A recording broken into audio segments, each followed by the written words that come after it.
Movie that was originally going to be a sequel, but then turned out to not be a sequel and to be a blood relative, aka a spiritual successor to another movie. The other movie being a movie that wasn't that good to begin with, that was in development hell for years, and was finished for a while. That they then decided to, because it bore certain similarities to another film, which it's not entirely clear if it was a sequel or not a sequel or just another movie. But they couldn't figure out how and when to release it. So they said, well, let's just make it related to this other movie that people have heard of, even though it wasn't that good. And that'll help us get it into theaters, and that'll help get us some name recognition. So, amidst all of this, you wouldn't think there's any chance that that film could be good, right? Well, you'd be wrong. Somehow, despite all the bullshit I just described, this movie is not only good, it's great. This is a really, really good movie.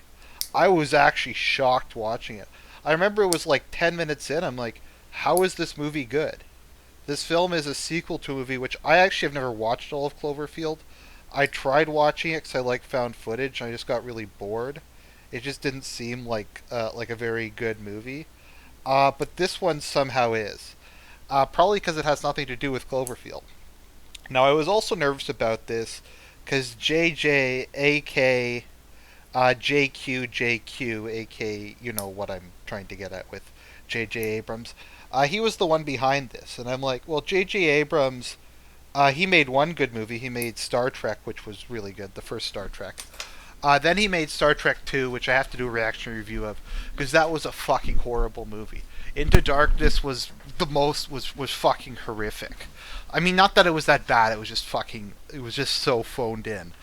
Then he was responsible for fucking The Force Awakens, which my opinions on as a piece of shit have been fairly well documented. And he made Super 8, aka Super 8-inch cock, which was fucking atrocious. So I think what we can say about J.J. Abrams and his movie career is, No. We'll do it live! oops, that was the wrong clip. Sorry, I'm trying to experiment using sound clips. It's a work in progress. Format is shit. Their format is cat shit. Their format is cat shit stuck to the bottom of my sprinting shoe, of my world record breaking sprinting perfect platinum Nike. Yeah, so that's kind of how we feel about the J.J. Abrams School of Movies. This movie's not like that, though. This movie features amazing performances, particularly from John Goodman, who's always does a good job, never phones it in. This movie is innovative. It's comes as a complete surprise how the process of the plot goes. It's scary. It's intense. It doesn't rely on gross out or jump scares really. It's creepy. It's ambiguous, and the ending is a complete surprise, but in a good way. I give number 10 Cloverfield Lane a 9 out of 10. I gotta give it a 9 out of 10. It was a truly great film. Like I said, I can't really think of enough positive things to say about this movie. And you may be going, well, Argent, you just told us about this fucking bizarre history, and J.J. Abrams has something to do with it. No, J.J. Abrams didn't actually make this movie. He just produced it and stuck his name on it, and they just stuck Cloverfield on it. So this really, this guy's a new director. He really had J.J. Abrams had nothing to do with this. So, I'm going to warn you now, this is going to take a little while. The movie's not that long, it's only 100 minutes. There's a lot of twists and turns, there's a lot of analysis we're going to do on this film. You're going to be warned this is going to be kind of long. And if you haven't seen the movie and there's any inkling of a chance you're going to see the movie, don't listen to this review or listen to the review later. Go watch the movie. I don't want to spoil it for you.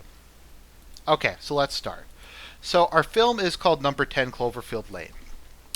So it starts with an argument between Michelle and her fiance. Michelle is the main character in this, played by, let's see, what's her name again? Mary Elizabeth Winstead, who was also in a couple other films. I think she was Up in the Air. She was in Scott Pilgrim versus the World. So she drives through rural Louisiana crying. Late at night, she turns on the radio, hearing that there's continuous blackouts in cities. So there's something happening, something bad's happening. We don't really know why. Her husband tries to call her to get her to change her mind about leaving him and come back. She gets distracted though, and she crashes into another car and blacks out because she's texting and driving. Yeah, a woman texting and driving. Um, Men do it too, but that tends to be more of a female thing. Men tend to do drunk driving more, and women tend to do texting and driving more. Go figure. So yeah, so she wakes up in a so she crashes and she blacks out. She wakes up inside a cellar room. It's kind of like a big concrete room. She's chained to a pipe and she has an IV in her arm. Um, and her apparent captor comes in. Howard, played by John Goodman. Now he's kind of a weird guy, but he tells her that he is her only chance for survival, and she can't escape. So we don't know why he's handcuffed her. Now he gives her we do see that she has a leg brace on, and he gives her crutches later. So we're wondering maybe he's not like some creepy guy. Maybe he just chained her there so she wouldn't like get up and run around and try to escape immediately, just in confusion and break her leg or make it worse and like reopen her wounds because she got pretty badly messed up in the car accident. He doesn't really seem to be particularly hostile either. He comes in and gives her food. Um, so she attacks Howard, though, when she gets the chance, though, and he overpowers her and insists that he's helping her. She succeeds, actually, in he after he feeds her, he gives her the keys to the handcuffs, so she can get off of it. She takes her cell phone and tries to call, but because they're underground, it doesn't work. So she unrolls her takes off her handcuffs. She takes one of the crutches and kind of sharpens it into a pike, and then she starts a fire and uses that to bring John Goodman's character back, aka I'll call him Howard or John Goodman, back into the room, and she tries to stab him with the like pike, but John Goodman overpowers her, and he tells her that um, that what happened is this is a doomsday bunker and there's been a global catastrophe. There's been an attack of some description. We aren't sure what the attack is. There's large explosions over major cities. This is just Howard talking to her. There's explosions over major cities. There's stuff like that. There's people are just dying. There's no more radio signals anymore. He shows her a radio later. There's nothing coming in on any wavelength. The power's off. The water's off. Howard believes that it's the end of days. The exact nature of the attack, we aren't sure. We don't even know if an attack happened. Howard certainly doesn't seem like a particularly stable person, but is he just kind of quirky and weird? And he later on he makes it pretty clear that his daughter was in Chicago when this happened. So is he just kind of a strange old man who's ridden by grief and not used to interacting with people, or is he a lunatic? And that's really interesting. So he blames either the Russians or the Martians. So basically, what happened is he brought her to the Doomsday Bunker after finding her on the side of the road to try and save her. So she meets Emmett, who is a friend of Howard's who helped them build the bunker, and he's kind of a young, good-looking Southern boy. And he has a broken arm because he broke his arm while trying to get to the Doomsday Bunker. So he confirms that he saw the explosion and he saw something happening, and he ran to the Doomsday Bunker because of that. So at dinner, Michelle flirts with Emmett to provoke Howard because Howard just kind of freaks out. He doesn't like talking during dinner. He has rage problems. So she just flirts with him to try and piss off Howard, and then Howard just yells at her, etc. And she steals his keys. She bashes him on the head with a beer bottle, and she runs up, opening the door. There's like kind of a double door, kind of like an airlock in the bunker. So she reaches the top and she presses her face against the glass, and she sees that there's a car outside. So a woman gets out of the car, and she's horribly disfigured. Her flesh is like rotting off. Clearly, there's a virus or a chemical or something in the air that's killing her. So the woman screams about being let in, and then beats herself to death by ramming her head against the window. At this point, Michelle realizes that Howard um, is telling the truth, that there was an attack, and she feels kind of bad over questioning him. Howard also tells her that his daughter died, and part of the reason he's so depressed is because his daughter's dead now. So we get kind of this kind of quirky montage. There's like a montage. There's music of the three of them living underground. Howard has games. He has puzzles. He has books. He has like a TV set up. He has a generator. He has an air filtration system. He has lots of food for a couple years. He has like basically like everything you need to survive for an extended period of time. Yes, they have all the stuff they need to survive underground. They're having a lot of fun together.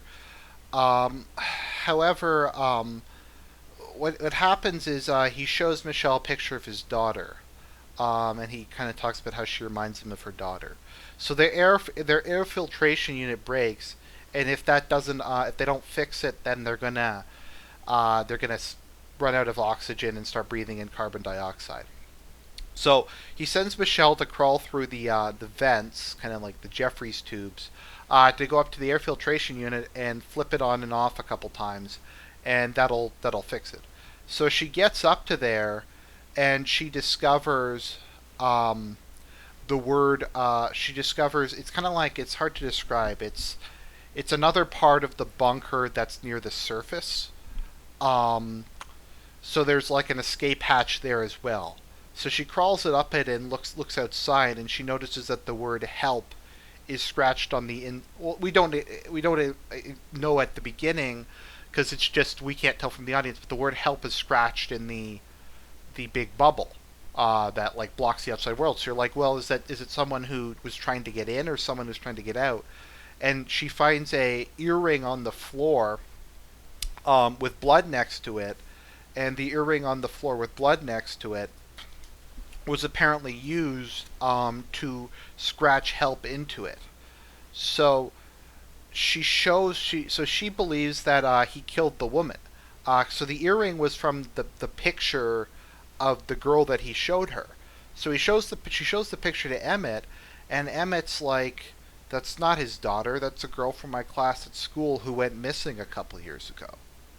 So it's Brittany. It's not Howard's daughter. So realizing that Howard is dangerous, they begin an escape plan. Michelle uses a shower curtain to make a makeshift biohazard suit, and Emmett creates a gas mask. When Howard he confronts the pair, and he pulls out a barrel of acid, the very same acid they use on Breaking Bad to dissolve bodies. Um, and he throws the tools in, and he starts screaming that he's going to throw them into the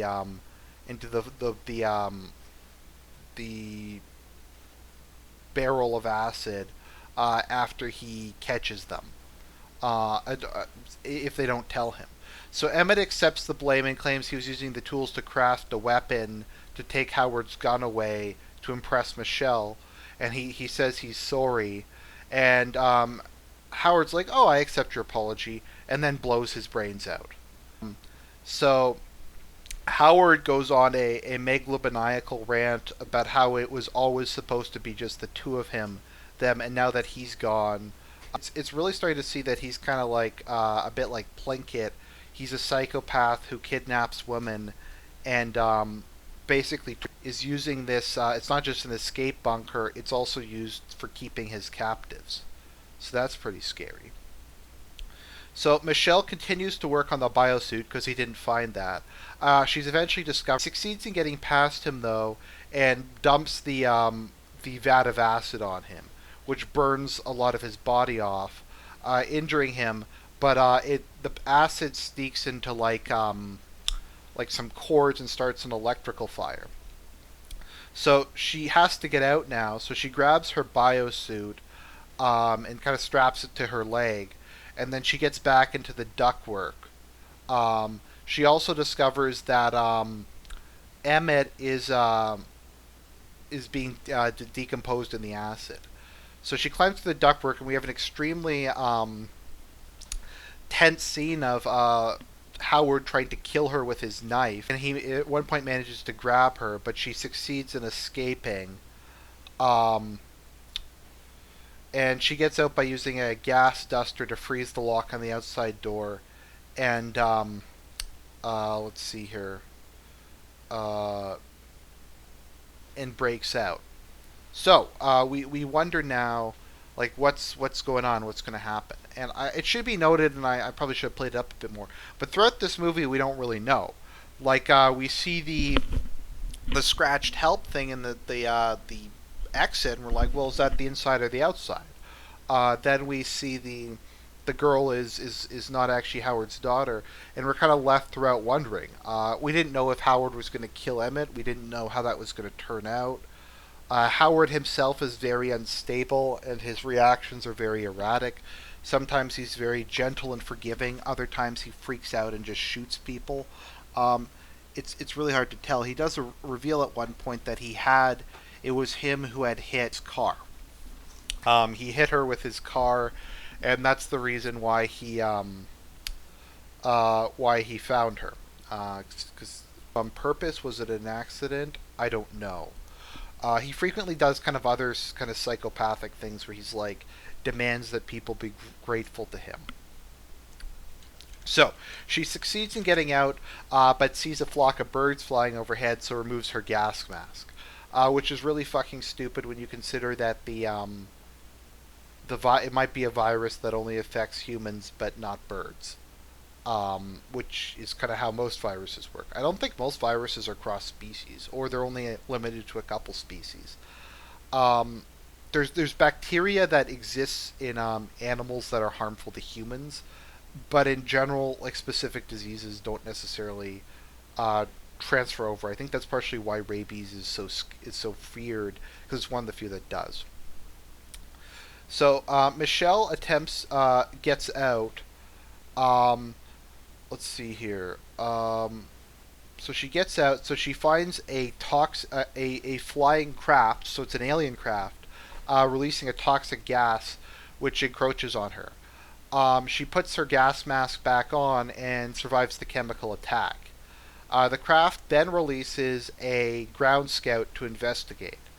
So Michelle tries to get into a car to escape, but it sets off the alarm, uh, bringing the scout towards her. She hides in a shed where she finds the corpse of the woman who had attempted to get in earlier in the movie. So she takes the woman's car keys. The scout continues to get closer to the shed, coming within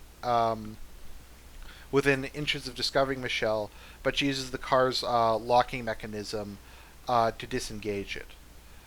So she runs away and is quartered into Howard's truck by the scout, who notices her fleeing.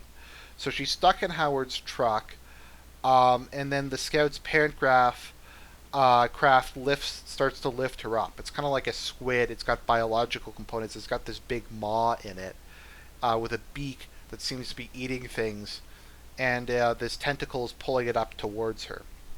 So she gets a bottle of high proof vodka. Actually, that was shown earlier in the movie as kind of Chekhov's gun, as like almost pure alcohol that Howard drinks. So she uses that, a rag, and a lighter to make a Molotov cocktail. So when she gets right next to the thing and it opens its mouth, the alien ship, she throws it in, and it triggers an internal explosion which blows it up. The thing falls in stages though. Like the tentacles gradually release, so she's able to survive. Um, yeah, so so she's able to survive. So she gets in the other woman's car and gets on into the other woman's car and then drives off. Scanning through static on the car's radio, though, she hears a distress call talking that the humans are winning repeated victories against the aliens on the southern seaboard. Given how easy it was for her to destroy it, the aliens certainly kind of have advanced technology. They have advanced flying craft, and they have chemical weapons, but humans also have chemical weapons, and we have guns and shit. So it would make sense that if they're reliant on their chemical weapons, and there's maybe some tanks that are most tanks I think have filtration systems to block that kind of thing. So they're instructing survivors to evacuate north of Baton Rouge, but asking anyone with medical or combat experience to proceed to Houston. Stopping the car to listen to the entire message without interruption, static, she notices a traffic sign pointing to Houston in one direction and Baton Rouge in the other. Um, and so she, realizing that she's kind of survived it and that the experience has toughened her up, she notices a trap. She turns in the direction of Houston. Lightning flashes and an even larger alien ship is seen floating aloft as she drives towards city lights in the distance. So the movie really kind of ends on a cliffhanger. They've thought of doing a next movie in the franchise. Maybe a film to connect it to Cloverfield, maybe just to do a direct sequel. So overall, I think this was an excellent movie. I highly recommend going to see it, even if I spoiled it. Great performances all around, very tense, very suspenseful. Lots of kind of cool, kind of invention things like stuff they build. Kind of good post-apocalyptic thing. Kind of some interesting, I guess, maybe ethical or moral questions raised. I really like that they decided to do both. Like, cause it was kind of like, is Howard crazy? Are there aliens? I mean, who's right, who's wrong? It turns out both are true. Both that Howard's crazy and there are aliens.